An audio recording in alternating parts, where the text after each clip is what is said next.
Alright, let's look at my really fucked up decks. Let's look at my Astruzna decks. Now, for those of you kind of new to the channel, or just forgot because the algorithm has been shafting you and not showing you my videos for a while, like somebody wrote to me, which could be because of this deck and a banned card that's in it, but I don't care if it's banned, and the lads I play with don't care if it's banned because it's banned for absolutely fucking bullshit reasons, so they let me run it, so I run it.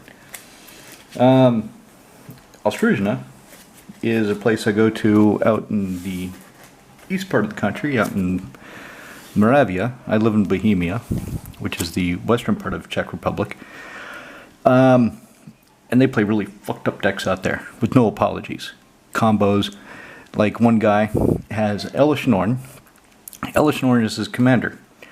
In the deck he has Cormus Bell and Urborg, Tomb of Yawgmoth, in a mono white deck. Because it doesn't say shit about white. It doesn't have white colored. It just says everything's a swamp.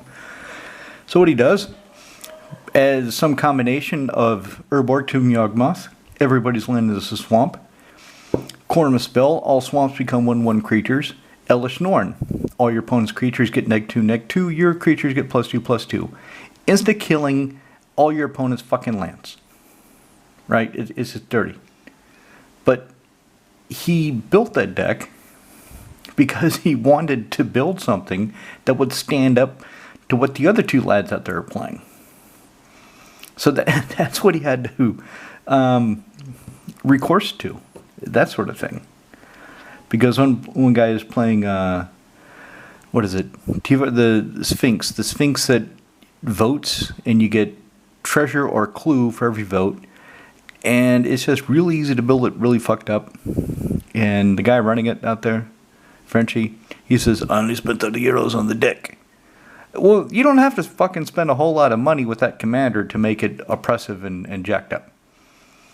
So who cares how much or how little you spent?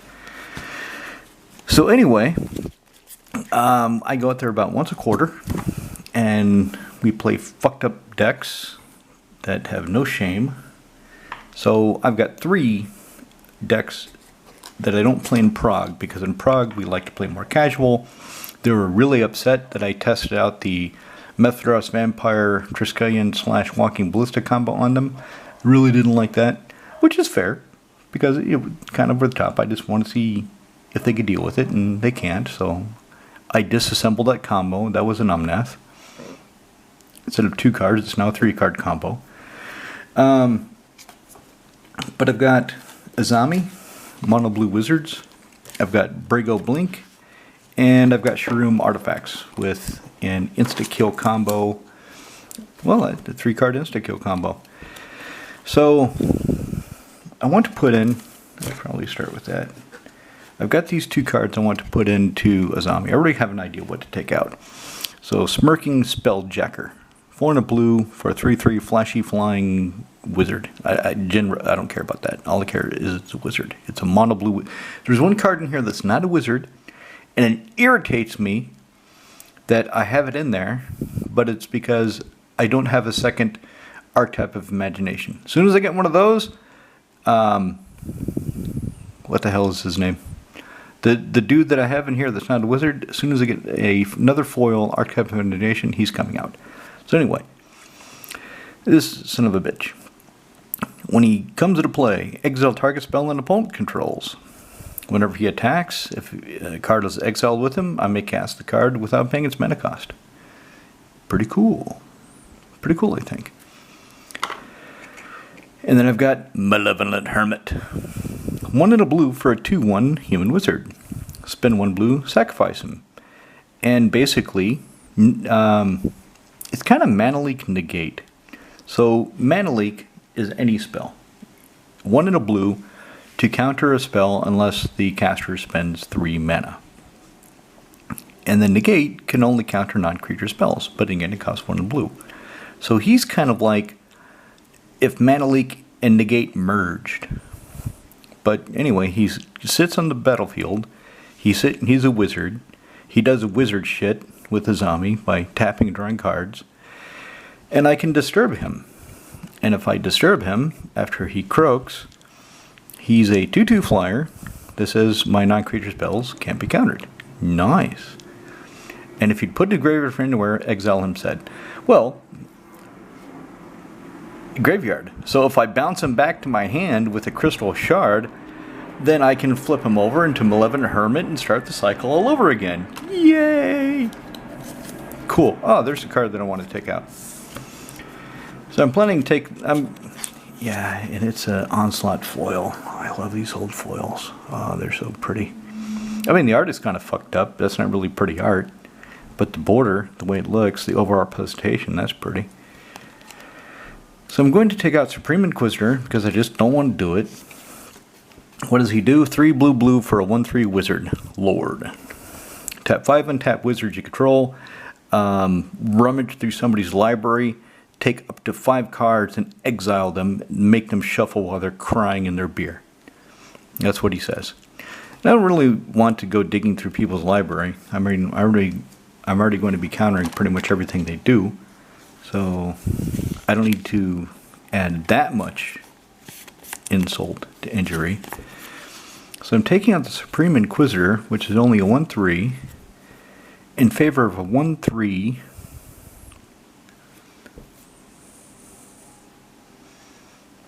favor of 3/3 flashing flying counterspell. It comes to play, exile target spell that opponent controls.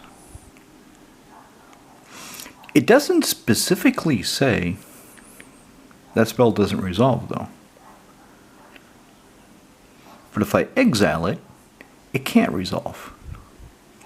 Therefore, it doesn't need to say it. I just these idle thoughts, and what's driving that is the fact that this game can be incredibly pedantic sometimes because there's so many fucking rules, so many niggling, tiny, niche interactions.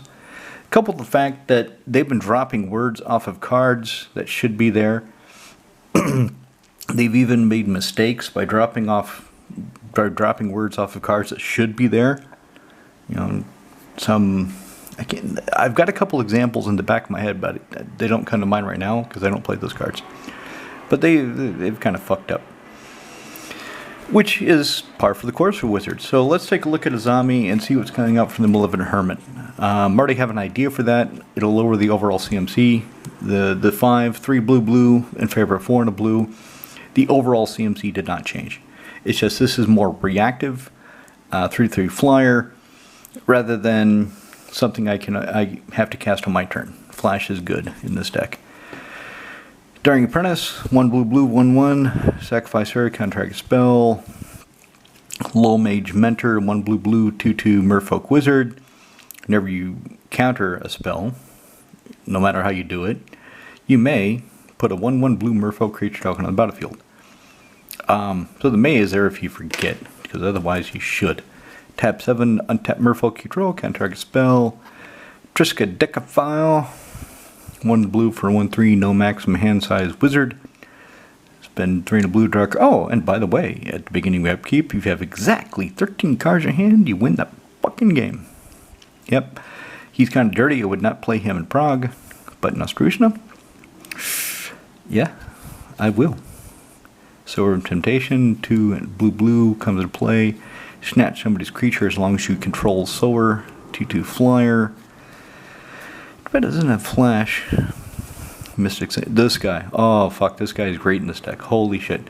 1 blue for a 1/1 Vidalcan Wizard. Comes into play. Choose a basic land type. Islands. Land you control are islands in addition to the other types. So, this is an island. This is an island. So, if I need to tap it for blue, he helps a lot. He really helps smooth out the mana in this deck. He's fantastic. I like him a lot. Elixir of Immortality, 1/1. It's just 1. 2, tap it, sack it, gain 5 life. Shuffle it and your graveyard into your library. Now, if I steal somebody else's, I would sack it and shuffle it in their library. But nobody else plays this for some reason. I don't know. I don't know why. Pool Breaker, she's part of a combo with Sea King's Blessing. So it's 3 blue for a 2/3 human wizard.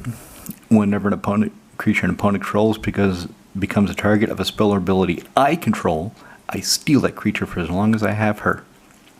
And Sea King's Blessing is a 1 mana instant, 1 blue, to instantly give every creature the Sea King's Blessing, targeting them.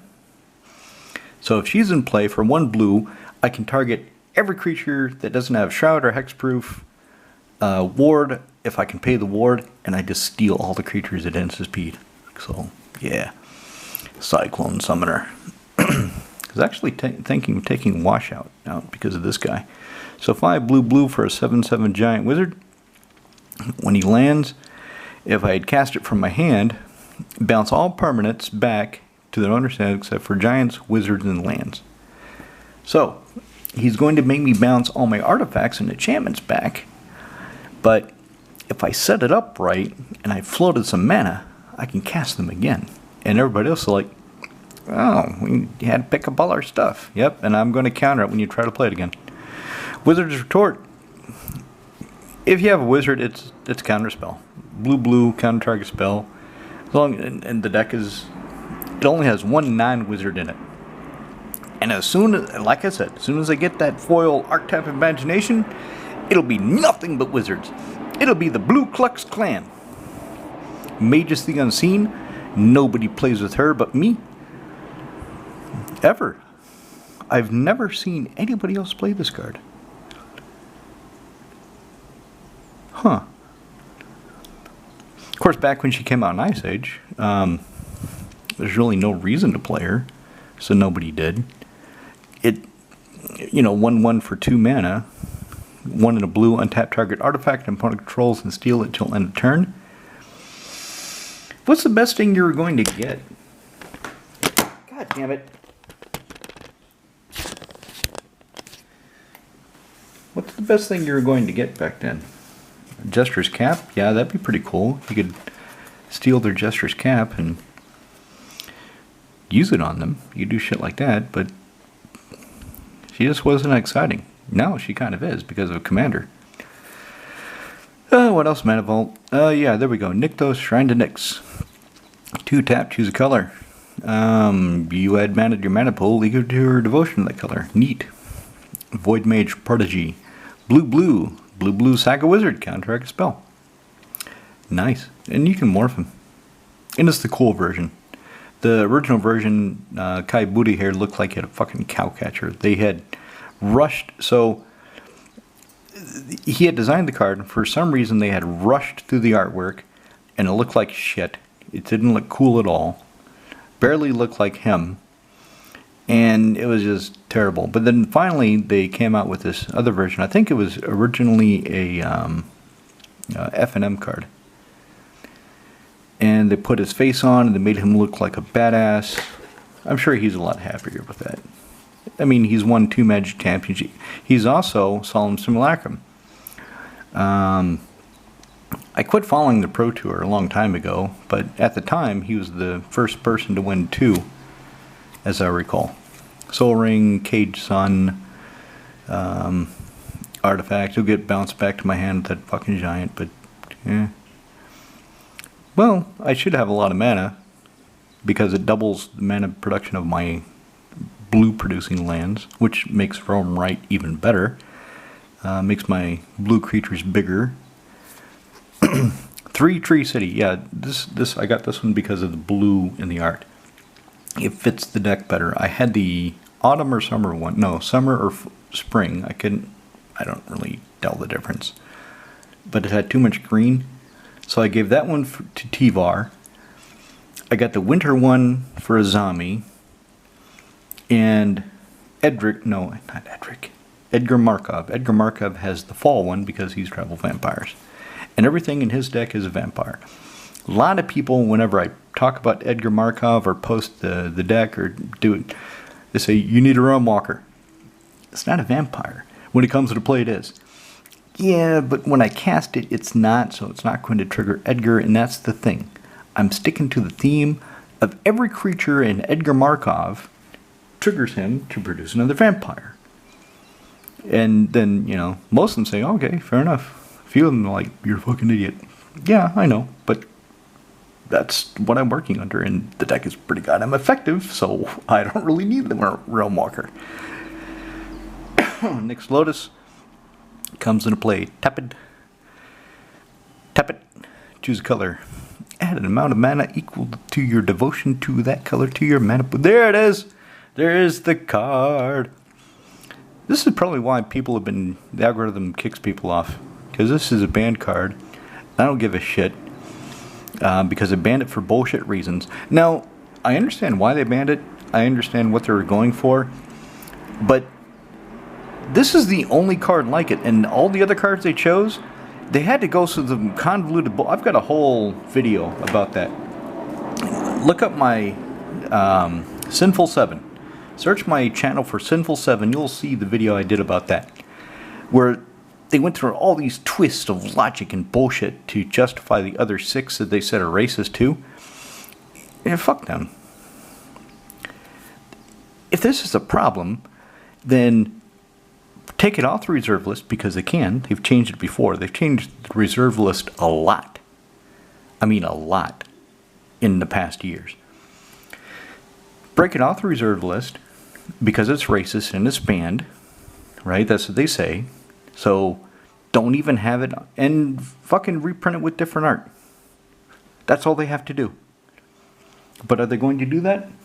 I don't know. They're pretty stupid when it comes to decisions like this, so maybe they will, maybe they won't.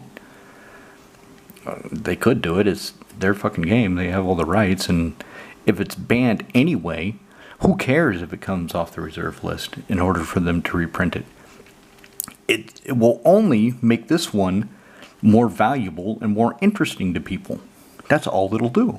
So everybody, oh, the value of my cards went down because it got reprinted. Some cards yes, some cards no. It depends on how they reprint it. Depends how heavily they push it. This card, if they reprint it as a mythic with new invoking prejudice art, probably with some elves beating the shit out of some goblins. Look, Lorwyn. Lorwyn would be perfect for this. Of course, elves are green, and this is a blue card, so they could color shift it, which wouldn't make it the same card, but they could. Oh, Kithkin. Fucking Kithkin. Yes, they would invoke prejudice. Oh, hell yeah, they would. They're fucking racist, xenophobic sons of bitches in Shadowmoor. Right? So they did another Shadowmoor set. They could have an invoke prejudice with a Kithkin, pretty much oppressing anybody. Do it. I don't care. I don't care if that would get reprinted as a mythic like that.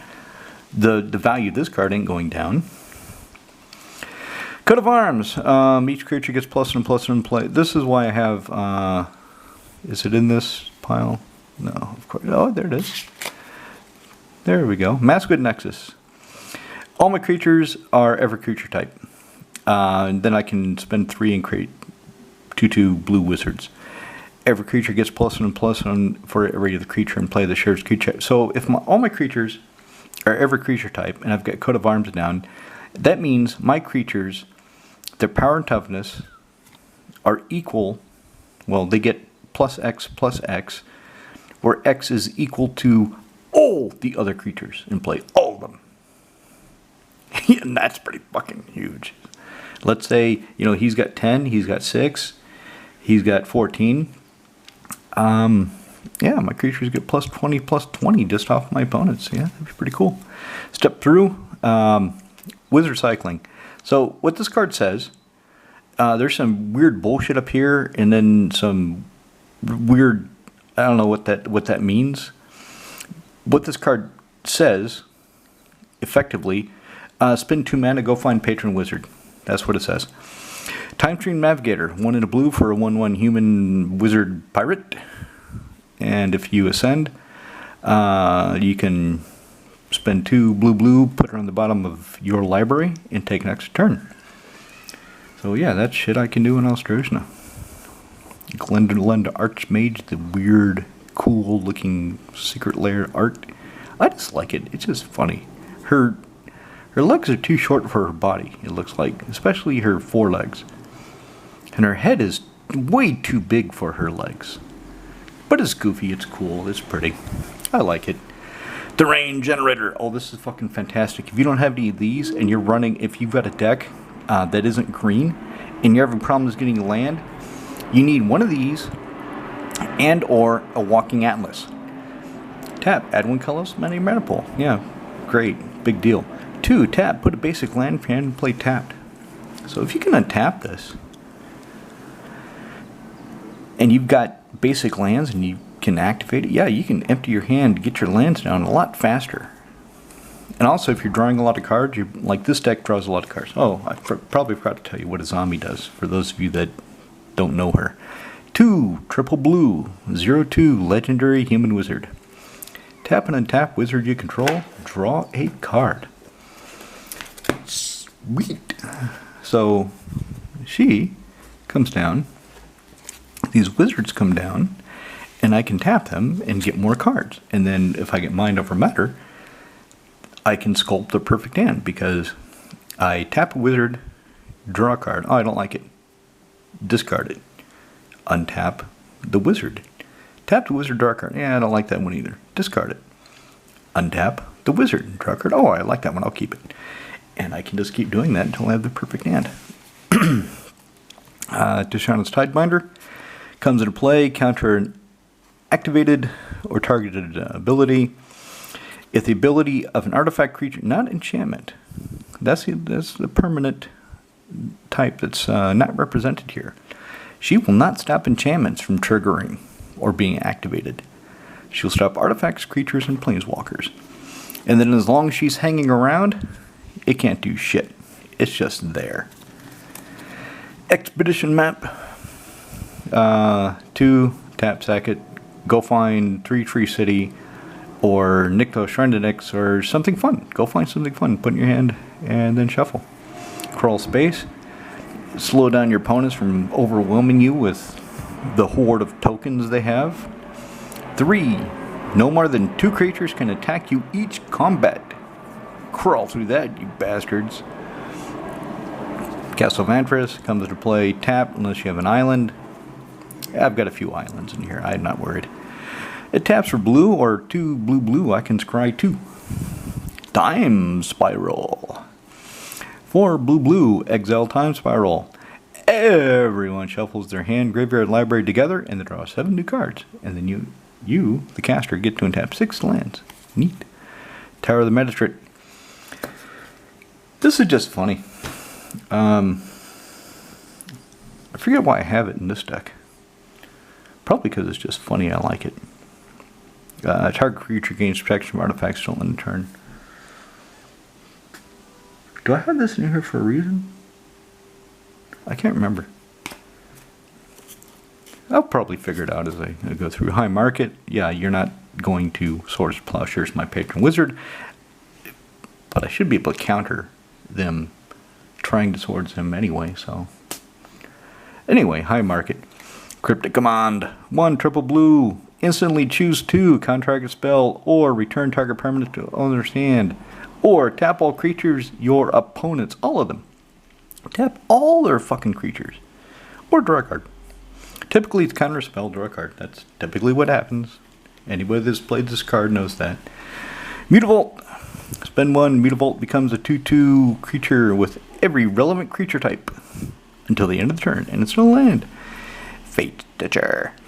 3 and a blue, 1/2 zombie wizard. You may tap or untap. This is nice.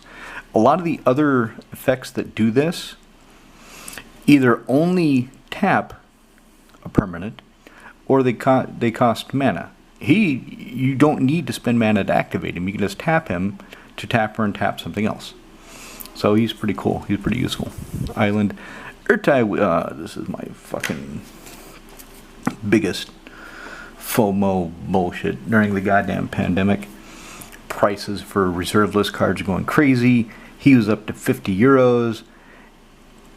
Well, getting closer anyway. And I said, I need to buy one before I, get priced out. So I bought one. I looked it up. I paid up 40 euros for mine. So it's right around the time, it's right before he kissed 50 euros.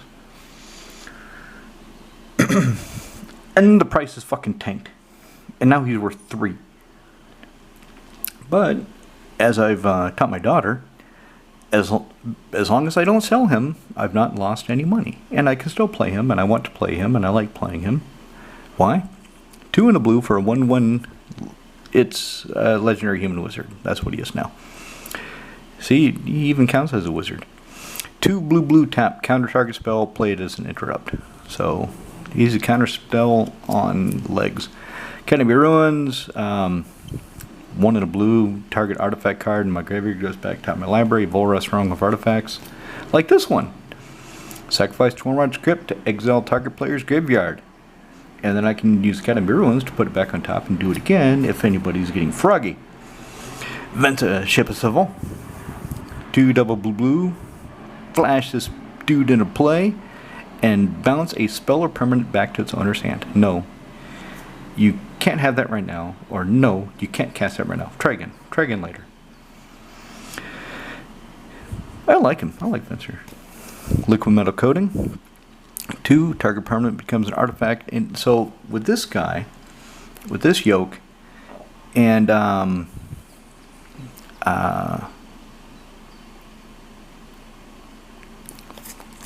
fuck is her name? Where is she?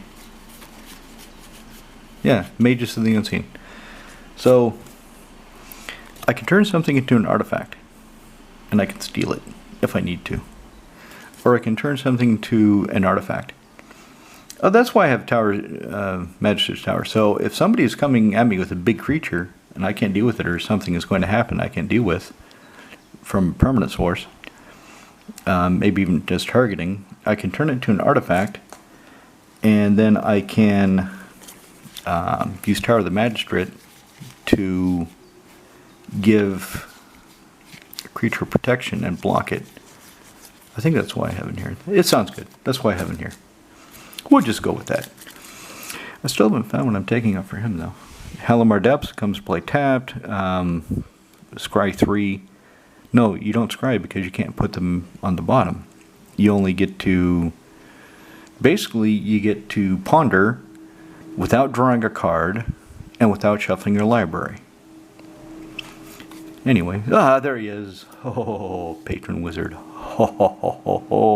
Oh, he's the linchpin of the deck. Triple blue for a 2/2 wizard. Tap an untap wizard you control. Count target spell unless the controller pays 1. Of course, he doesn't give them the ability tap counter target spell unless the controller pays 1. He says merely tap an untap wizard you control. If he gave them the tap ability, that means if they have summoning sickness, I can't use it. As it's worded, tap an untap wizard you control, not an ability, summoning sickness is irrelevant. So if I have played 3 wizards on my turn, and I've got him down, I can tap him and those other 3 wizards right off the bat to make somebody pay 4 more for a spell. So yeah, he's fucking cool. Which also leaves space, it leaves design space where they could reprint a Patron Wizard, and he gives all of the wizards that ability. So they would have to tap. That would be nice redundancy for this deck. I would get one. Now, since in Prague, we cut it off at Bloomburrow. So in Prague, we're not going to play anything after Bloomburrow because we're getting off the Power Creep bandwagon. We're just not going to fucking do it. We're tired of Wizards bullshit. But in Ostruzhna, we did not make such an agreement. And the other lads don't want to out there because they want to keep power creeping. So, alright, there we go. Splice it together. So, out there, if they printed something like Patron Wizard that gave wizards that ability, then since this is an Ostruzhna deck, not a Prague deck, I could get one of those. As with the, I don't know what the hell it's called. It's from Ethershit. So Ethershit has this wizard. I think he costs 4 and a blue. It's a stupid looking guy holding a guitar. It's that idiot emo fat goth holding an electric guitar, but it lets you search for an artifact of 4 or 5 mana. I want to get one of those for this deck because it's not a Prague deck, and therefore it's not subject to Prague agreements. But I am waiting till it gets reprinted because I hate the art, so it's just stupid. I look at it and I think, I'm not playing Magic. What the fuck am I playing? I'm playing a bad version of Jihad, is what I think when I look at that idiot. The ability's cool, the art just... it looks like it was an unset. It looks like they took art from an unset and slapped it into ether shit. So anyway, Arcane Master, 2 blue, 1/2 human wizard. When she hits play, bounce an instant or sorcery from your graveyard to your hand. Tezzeret de Sucre, 3 blue, 4 loyalty planeswalker Tezzeret, +1, untap up to 2 artifacts you control. Neg X, go through your library for an artifact with X or less CMC and put it directly into play. Neg 5, the artifacts you control become 5/5 artifact creatures until the end of the turn. I've never used the Neg 5, ever. I use the +1 a lot, and I use the Neg X whenever the hell I can after I've used the +1 a lot. Siren Stormtamer, she protects my graveyard. 1 blue for a 1/1 Siren Pirate Wizard. What is it, the other Pirate Wizard? I think a human Pirate Wizard for the Time Stream Navigator. So this Siren Pirate Wizard, 1 blue, sacrifice her, counter target spell or ability that targets you or creature. You're not going to exile my graveyard if she's in play. Unless you've got 2 effects that do it, then yeah, okay, I can't stop both. Lightning Greaves, equip creature shard and haste, Ghostly Flicker, 2 and a blue to instantly exile 2 target artifacts, creatures, and or lands I control, and then return those cards to the battlefield immediately. So reset any combination of 2 artifacts, creatures, or lands. So I can float a bunch of mana with 3 Tree City, flicker it, reset the city, it comes into play untapped, and then I can go to town and get more mana. Island. Winding Canyons lets me play creatures whenever I could play an instant. Of course, Teferi does that too. I think I've got Teferi in this. Yeah, Teferi does it. So it's backup for Teferi. Riptide Laboratory.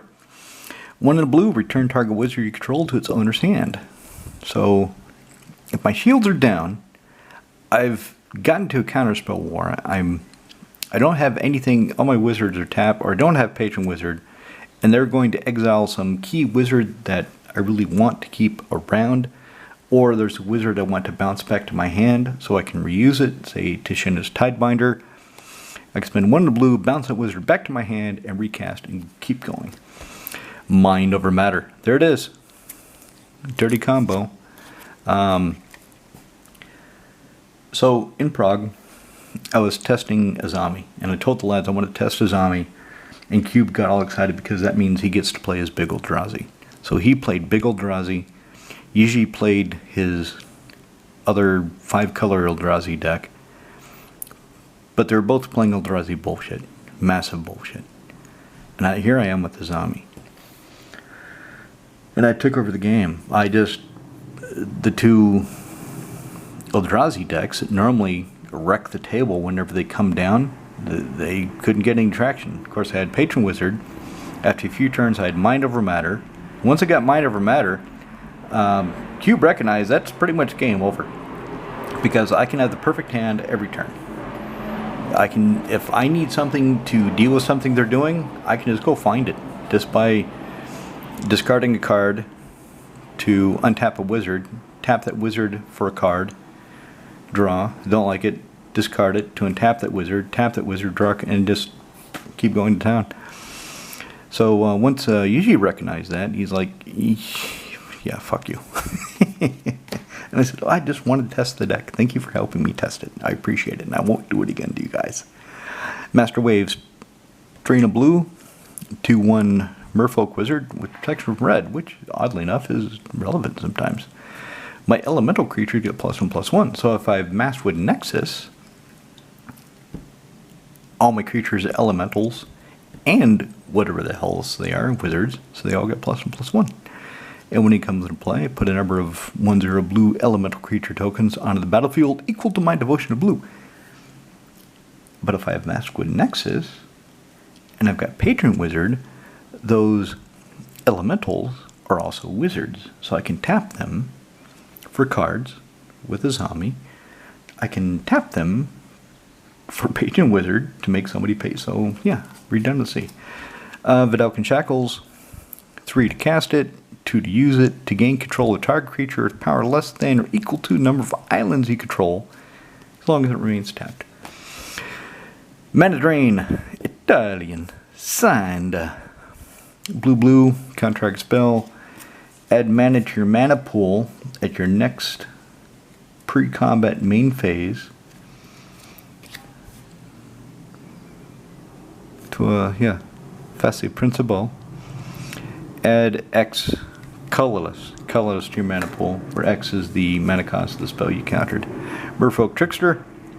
Blue, when she hits play, tap target creature and opponent controls, it loses all abilities till end of turn. So great if you're being attacked by a big Eldrazi. Ziggle Tracer. 1 blue for a 2/2 Merfolk Wizard. 1 blue, tap 2 untapped wizard you control. Copy target instant or sorcery spell.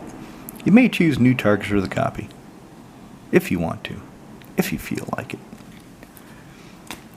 Blue. Fraction Metamorph. 3 and 2 life, or 3 and 1 blue. Comes into play, it's a clone. Comes into play as a copy of any creature or artifact on the battlefield. Information dealer. Look at that. That's not information. That's drugs, man. Look at, he's got a little baggie. He's like, yo, bro, I got you, man. Yo, man, hook me up, motherfucker. So 1 and a blue for a 1/1 wizard. Look at the top X card your library, where that's the number of wizards in play, no matter who controls them. So if your opponents have a few wizards, don't forget to count them. So look at that massive number of cards on the top of your library, and then put them back however you feel like. To be fair, this is really great in the first turns of the game. If I get Mind Over Matter down with Azami, I kind of don't care about him anymore, because I'll just sift until I find those cards. Teferi, Mage's Zephyr, 2 triple blue for 3/4 flashy human wizard. Creature cards you own that aren't on the battlefield have flash. Each opponent can cast spells only when they can cast a sorcery. So speed me up, slow my opponents down. Civil Constable. 1 blue, whenever you deal combat damage to a player, return up to X target permanents or player controls the owner's hand, where X is damaged. Yeah, I wanted to talk about that. Lower Quarry Tower, you have no maximum hand size. Thawing Glaciers comes into play tapped.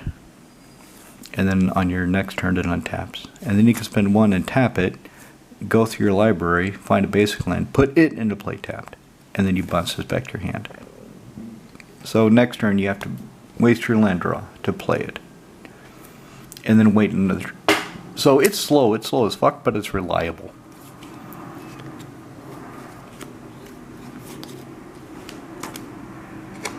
I'm missing something. Oh, it's in there. Reflections of Litjara. 4 and a blue, comes play, 2 wizard. Whenever you cast a wizard, copy that spell. Double the fun, double the wizards. Sage of Fables, each of the wizard creature control comes to play with +1/+1 counter on it, and additional. Remove a +1/+1 counter from creature. That might be good in Omnath, but except for the wizard thing. So, if I've got Reflections and Sage of Fables, then, except for the legendary creatures, of course, one of them is going to die immediately due to the legendary rule. Get 2 creatures. They get counters. Yeah, it's good. I like it. Okay, we're almost done. Hopefully some of you are still listening. Island, Sea King's Blessing. There it is. So with Willbreaker, 1 blue, instantly turn all those creatures blue and steal them. At instant speed. Willbender. So you play him face down for 3 mana. And then when you flip him over, Changes a target spell or ability with a single target. Kind of narrow, kind of niche, but sometimes it's highly usable. Sapphire Medallion, your blue shit costs 1 less to play. Island, foil. 2 blue to counter a spell, or you could throw away an island and any other card. If you've got a second island, throw it away and play foil for free. Free foil, man. Island. Sword of Light and Shadow. So this will get back Daring Apprentice. This will get back the Malevolent Hermit if I haven't disturbed him. This is just good. This is recursion. So equip creature gets protection from black and white and +2/+2. When it connects with an opponent, you get to raise dead and you gain 3 life. Island. Capsize. It costs 6. It really does. It costs 1 blue +3 to buy it back. So you capsize for 6, and it comes back to your if it resolves. So if you go to capsize something, you have to pay that when you cast the spell. So you could spend 6 mana, and your opponent could have some way of sacrificing whatever the hell it is you're targeting, and if they do, you're just like, there goes my 6 mana, and this goes in my graveyard without doing anything, and you just feel like an idiot. So pay attention. Pay attention to what these motherfuckers have when you cast your capsize with buyback. Temple of the False God. Sea themed, because wizards, blue, islands, sea. It fits. And waste, colorless, your mana pool. Only if you control 5 or more lands. Wasteland. I started putting these in my decks because some of the lads have realized the wonderful nature of bullshit lands, and they started playing their bullshit lands. And sometimes you need to deal with a bullshit land, and Wasteland does that elegantly. Sacrifice Wasteland, destroy target non-basic land. And I love the art. I love Una Fricker's art. She didn't do that many cards, unfortunately. I don't know why she didn't do any more, but well, because Wizards doesn't pay shit. Wash out. Wash out! Here it comes. 3 and a blue, sorcery. Return all permanents a color of your choice, whatever's pissing you off. White, red, green, black, whatever color. You can even say blue and bounce your shit back too, if that's what you need. It did not do a damn thing, so Q was playing Bill Eldrazi, which is colorless. And the 5-color Eldrazi, most of those motherfuckers have devoid. So I had the washout. And it was one of the first cards I threw away once I got Mind Over Matter, because it was not going to help me in any way whatsoever. Unless bouncing my stuff back was going to help me, which it was not. Otherwise,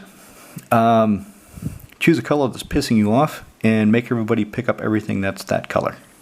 And if it's that color plus another one, too bad. So if you say green and somebody has some green-red stuff, somebody has some green-black stuff, fuck it. It all goes back to your hand. There it is. That's the one. Deep Channel Mentor.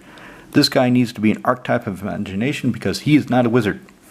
The reason he is in here, even though he's not a wizard, is because Kestia, my enchantment deck, needed another way to get my enchantment creatures through.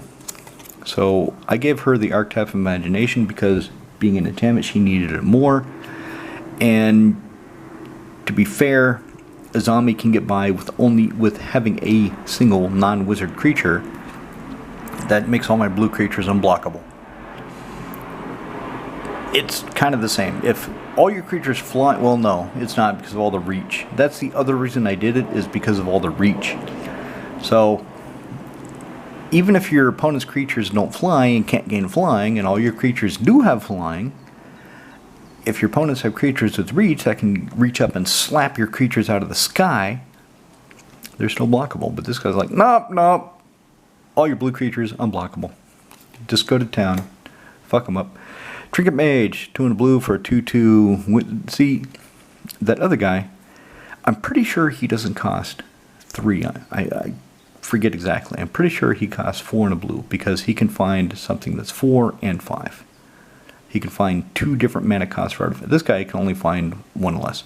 He can only find Torment Script, Soul Ring, Mana Vault, expedition map. It looks for immortality. You know, nothing useful. Void Mage, that's what I'm thinking of taking out. Vidoken Mastermind, blue, Vidoken Wizard, blue tap, return target permanent you control to its owner's hand. So no, I don't have Crystal Shard in here. I've got this guy because he's a Crystal Shard wizard, so I can use him for the wizard bullshit, in addition to him being a Crystal Shard. But it only affects permanents I control. But it can bounce my stuff back to my hand. So, one of these is going to come out from the Malevolent Hermit. Self-Led Constable is great if I have a way of getting him through. So, if all my blue creatures are blockable, which isn't going to happen until later in the game, or if I've got the sword on him, I don't really have that many ways of making him unblockable, though. 1 blue for a 1/1 Self-Led Wizard. When he deals combat damage to player, return a bounce X target there could be lands. I could bounce people's fucking lands back for this guy. He's an asshole. Or X is the damage. So I need to make him bigger, and I need to get him through to hurt somebody, and then I can fuck them up. That's a trick. That's can be kind of difficult. And what does she do? 3 and a blue. 2/2 flashy wizard, which she flashes down, counter target activated ability. When I play a spell, I can return her to my hand to do it again. Now, only activated abilities, not triggered abilities. But with Planeswalkers, she becomes more useful because paying loyalty is an activation cost. So she can counter the Planeswalker's activated ability. So maybe I actually do want to take out the Self-Led Constable or something else. I mean, the comments. Look at write in the comments if you think there's something else I should take out. So what other ways do I have getting that Constable through? Whether playing black or white, Sword of Light and Shadow will get him through. But that's a card.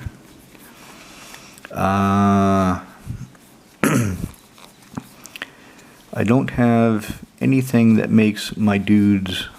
I don't have Rogue's Passage in here. I don't have anything like that. Maybe I should, but... the deck is pretty tight as it is. And then there's, you know, just...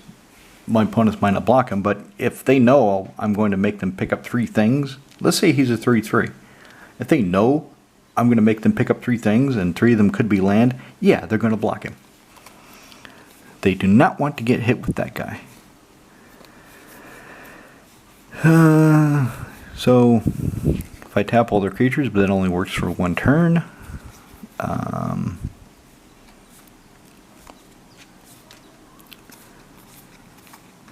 Really, I guess the Self-Led Constable should come out, because I'm not going to... I don't got no reliable way. It's like, wow, somebody doesn't have any creatures, and he's never really worked because the deck isn't built to support him. The deck is not built to really support getting him through. If I put in a Whisper Soul Cloak, if I put in a Rogue's Passage, if I put in anything like that, I only have one thing that makes all my blue creatures, but the Deep Channel Mentor, he's there to be a finisher. He's there to make all my blue creatures and just kill somebody because of Coat of Arms, because of shit like that. So let's take out Self-Led Constable for the Malevolent Hermit, so he comes down a turn earlier. And then I can sacrifice him and counter a non-creature spell. Self-Led Constable, I have to, like I keep saying, get him through, deal damage. And if it's anything less than 2, it's really not that interesting. Okay. Pick up a land. Pick up 1 thing. So, I think he'll be better. And we'll keep her in there. I was originally thinking to take her out, because I hardly ever use her, but thinking about it more, going through the ramifications and the possibilities, the idea that somebody is going to have a planeswalker activation that they need to stop is highly likely. So there we go. Let me know what you think. Let me know what you think in the comments below. And don't forget to like and subscribe.